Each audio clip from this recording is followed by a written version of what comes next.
So now we're going to get some ink ready to apply to our stamps.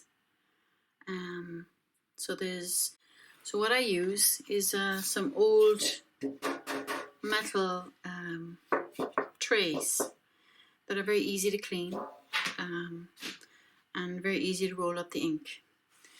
The ink that I'm going to use is a water-based ink that you might have in your classroom already, or you can use some acrylic paint as well.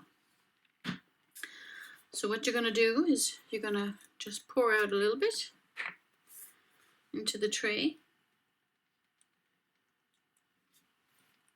and then you put the top back on. Now what are we going to use to roll the color with? Now what you can do, you might have some of these kind of rollers. They're spongy and they have a thing here, and that'll do well to roll. If you don't have them, then you can use one of these household ink rollers.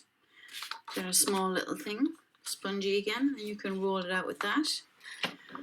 And you might be lucky enough to have rollers in your classroom.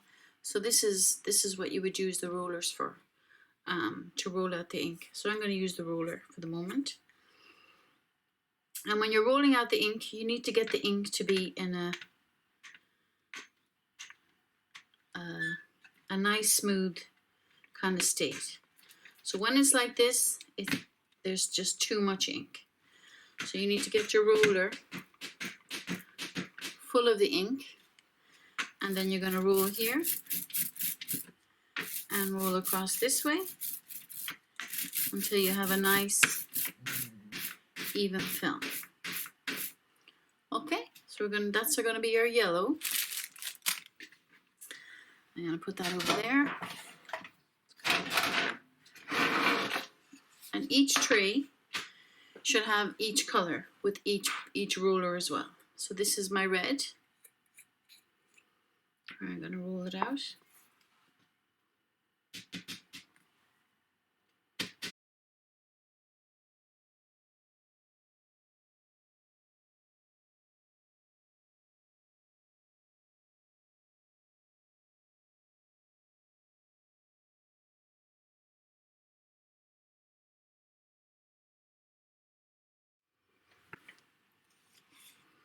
So here's my corrugated stamp, and this is it printed singly. This is it side by side with 6 stamps.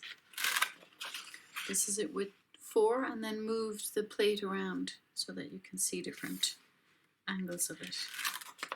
This is where I printed on top of each other, so you get this kind of pattern crisscross happening with the pattern. And this is it alongside. So I'm gonna roll it up in a separate color, because once they're dry, you can print another color on top of them. So I'm gonna use a red. The red this time. Oops. And I'm gonna go in opposite directions to it. So I'm gonna go here.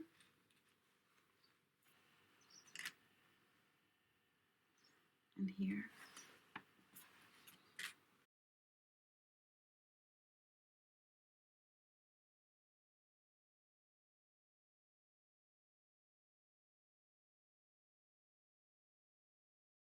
This is a block made up of a tree or a plant, a little bird, and a sun or a moon.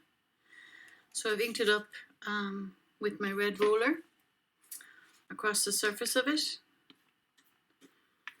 and I've done a couple of prints of it so you can see how it works. So the first one,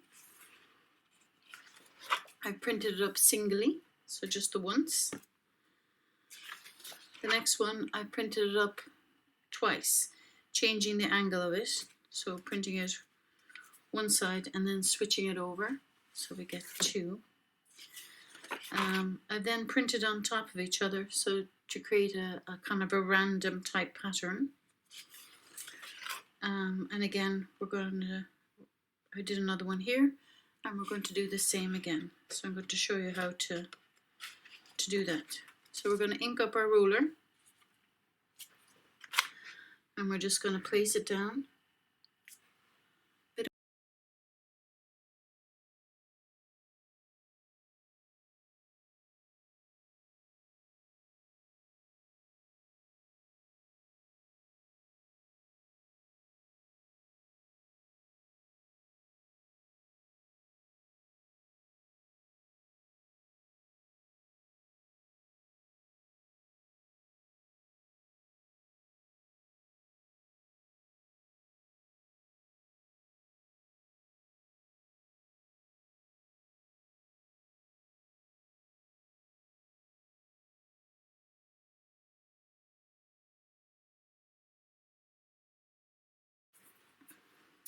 So this is this block that's kind of man-made angles, and this is it printed singly, just the once.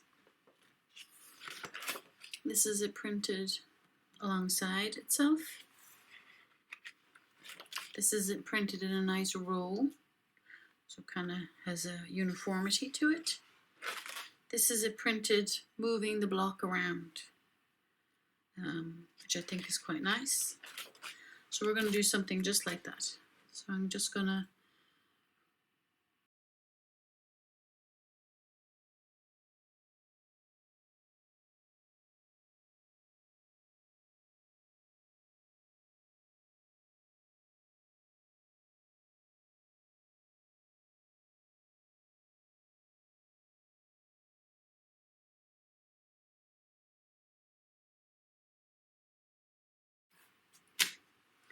creating a real multiplex kind of design.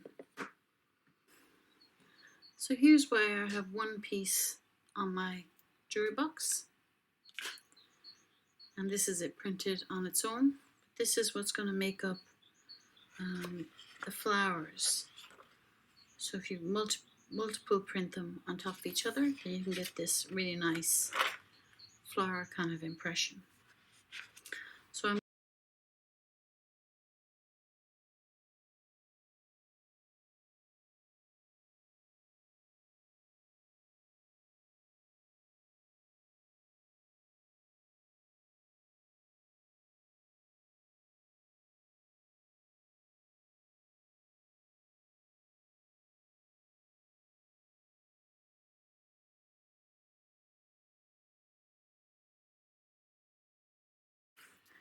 So this is just a lid of a bottle that I've put some yellow ink on. So I'm just going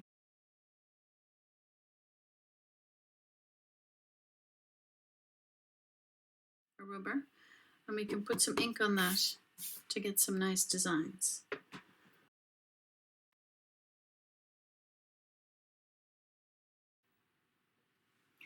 So I hope that you enjoy this workshop, and that you learn a new skill, how to make a block and how to print it, and that you'll find different uses for it as you get older, as it's a very versatile and creative part of making art that is only the beginning of printmaking. So I hope you find some more new printmaking experiences. So to finish up, I'm just going to show you some images of other prints that I made making this workshop. Okay, thank you. Bye-bye.